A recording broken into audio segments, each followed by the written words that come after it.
नमस्कार, कैसे हैं आप लोग। आज हम बात करेंगे पंजाब विधानसभा चुनाव को लेकर के, क्योंकि पंजाब में विधानसभा चुनाव के लिए 14 फरवरी को वोटिंग होगी और 10 मार्च को इसके नतीजे आएंगे और उसी दिन ये पता चल जाएगा कि राज्य में किस पार्टी की सरकार बन रही है या फिर किस गठबंधन की सरकार बन रही है। लेकिन आज हम बात करेंगे 2017 के विधानसभा चुनाव में पंजाब में सियासी समीकरण क्या थे और अभी के समीकरण क्या है, इस पर हम चर्चा करेंगे।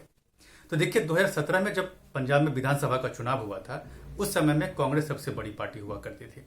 इसके बाद अकाली दल और बीजेपी के बीच गठबंधन था और तीसरी जो पार्टी थी वो थी आम आदमी पार्टी। तब क्या था कि तब जब विधानसभा चुनाव हुए, उस समय में पंजाब की जनता ने कांग्रेस को भारी बहुमत के साथ सत्ता सौंपी थी।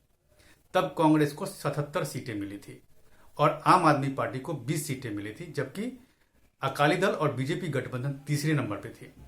तो उस समय में पंजाब में कैप्टन अमरिंदर सिंह मुख्यमंत्री बने, क्योंकि पंजाब में कांग्रेस ने कैप्टन अमरिंदर सिंह के नेतृत्व में विधानसभा का चुनाव लड़ा था।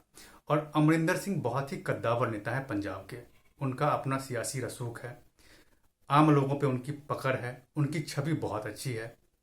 इसको लेकर के पंजाब की जनता ने 2017 में कांग्रेस को भारी बहुमत के साथ सत्ता सौंपी थी और आम आदमी पार्टी को उस समय में 20 सीटें मिली थी, जब पहली बार चुनाव में उतरी थी, और उनको 20 सीटें मिली थी। तो उस समय 2017 की विधानसभा चुनाव में जो आम आदमी पार्टी को बहुमत मिला, उसके कारण वो विपक्ष की भूमिका में आ गई, जबकि बीजेपी और अकाली दल विपक्ष की भूमिका भी खो दिए थे। ये हाल था उस समय में। और अभी का जो अगर सियासी समीकरण देखा जाए, 2022 का जो चुनाव अभी होने वाला है, उसका समीकरण अगर हम देखें तो अभी के समीकरण बिल्कुल ही अलग हैं। अगर बात कांग्रेस की करें तो कांग्रेस में सबसे पहले तो कैप्टन अमरिंदर सिंह मुख्यमंत्री पद से इस्तीफा दे दिए। बाद में उन्होंने पार्टी से इस्तीफा देकर के वो अपनी नई पार्टी बना ली है। उसके बाद भी कांग्रेस के अंदर जो है ना, कलह और घमासान जो है पार्टी के अंदर, वो थमा नहीं है। अभी चरणजीत सिंह चन्नी वहां के मुख्यमंत्री हैं और नवजोत सिंह सिद्धू पार्टी के प्रदेश अध्यक्ष हैं। इन दोनों के बीच अंदर ही अंदर कलह है, जो समय समय पे सामने भी आता रहता है। इन दोनों के साथ साथ पार्टी के जो दूसरे बड़े नेता हैं, उन लोगों के बीच में भी घमासान है, किसी न किसी बात को लेकर के। और इस तरह का जो कला है ना, इस कला को लेकर के अगर पार्टी चुनाव में उतरेगी तो इसका असर जरूर दिखेगा। इससे सीटों का नुकसान होगा, पार्टी की छवि खराब होगी और इसका पता चुनाव के बाद कांग्रेस को कहीं ना कहीं जरूर चल जाएगा। इसके बाद अगर हम बात करें कैप्टन अमरिंदर सिंह की, तो कैप्टन अमरिंदर सिंह जब पार्टी से इस्तीफा दिए कांग्रेस से, उसके बाद उन्होंने अपनी नई पार्टी बना ली, पंजाब लोक कांग्रेस। और वो इस बार के विधानसभा चुनाव बीजेपी के साथ गठबंधन करके उतर रहे हैं, क्योंकि बीजेपी के पास भी अपना कोई चेहरा नहीं है। अब तक बीजेपी के साथ क्या था कि वो अकाली दल के साथ गठबंधन करके पंजाब का विधानसभा चुनाव हो या फिर पंजाब का लोकसभा चुनाव हो, वहां शिरकत करती थी। लेकिन कृषि कानून को लेकर के जो मतभेद हुए, उसी समय दोनों दलों के बीच बहुत लंबा 10 को पुराना जो गठबंधन था वो टूट गया। और आज के डेट में बीजेपी के पास कोई चारा नहीं है बिना किसी के गठबंधन के वो चुनाव में उतरे, क्योंकि बीजेपी का पंजाब में किसी तरह का कोई जनाधार नहीं है। अब तक अगर पंजाब में बीजेपी को 2-3 सीटें मिल भी जाती थी तो वो अकाली दल की बदौलत मिलती थी, क्योंकि उसके साथ गठबंधन में थी। और गठबंधन में भी अकाली दल बड़े भाई की भूमिका में थी, जबकि बीजेपी छोटे भाई की भूमिका में थी। मुश्किल से उनको 15 से 20 सीटें मिलती थी और उसमें से भी 2-3 सीटें वो निकालने में कामयाब हो जाते थे। तो कुल मिलाकर के ये देखा जाए कि बीजेपी का पंजाब में किसी तरह का कोई आधार नहीं है, उनका अपना कोई वोट बैंक नहीं है। तो इस चुनाव में चूंकि अकाली दल के साथ उनका गठबंधन टूट चुका है, तो वो चाह रहे हैं कि वो के गठबंधन के साथ जाए। और दूसरी तरफ कांग्रेस को छोड़ करके कैप्टन अमरिंदर सिंह अलग पार्टी गठन कर लिया है, तो उनको भी एक गठबंधन की एक सहयोगी की तलाश है, ताकि उसके साथ वो विधानसभा चुनाव वो लड़े, 117 सीटें पे वो अपने कैंडिडेट को उतार सके। और यही वजह है कि दोनों के बीच गठबंधन हुआ है।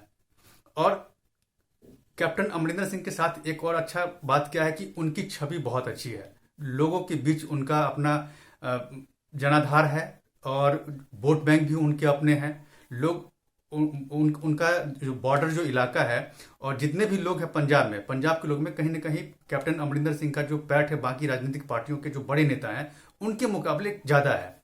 तो इसीलिए बीजेपी भी चाहती है कि अगर हम पंजाब के विधानसभा चुनाव में अगर हम उतरे तो हम एक चेहरे के साथ उतरे, ताकि उसकी बदौलत उन्हें वोट मिले। और जनता भी चाहती है कि कोई अच्छा चेहरा हो जिसकी बदौलत हम उसको वोट दें, ताकि हमें ये पता चले कि अगर ये पार्टी या ये गठबंधन अगर जीतती है तो फला आदमी राज्य का सीएम बनेगा, फला आदमी राज्य का मुखिया बनेगा। तो एक ये गठबंधन है।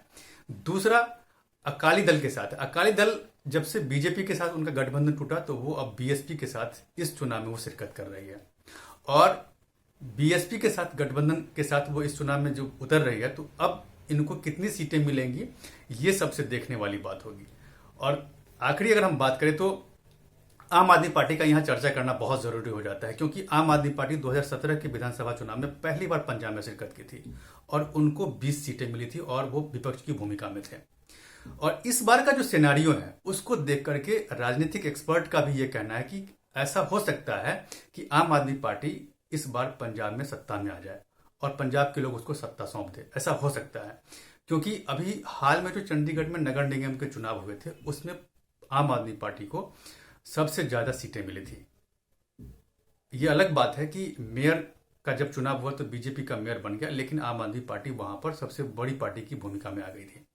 दूसरी बात, आम आदमी पार्टी पंजाब में जाकर के कई सारी घोषणाएं भी की है, जैसे उन्होंने मुफ्त बिजली की घोषणा की है। उसके बाद 18 साल से ऊपर की जितनी भी महिलाएं हैं उन सभी को हर महीने 1,000 रुपया उनके अकाउंट में देने की बात हुई है। इसके साथ साथ और भी कई सारी योजनाएं हैं जो कहीं ना कहीं पंजाब की जनता को लुभाएगी, और इसमें अरविंद केजरीवाल कामयाब होंगे, क्योंकि एक्सपर्ट जिस तरह की बात कर रहे हैं उससे यही लग रहा है, और जो अभी मुझे दिख रहा है उससे भी ये लग रहा है कि कहीं ना कहीं आम आदमी पार्टी को पंजाब में बढ़त है।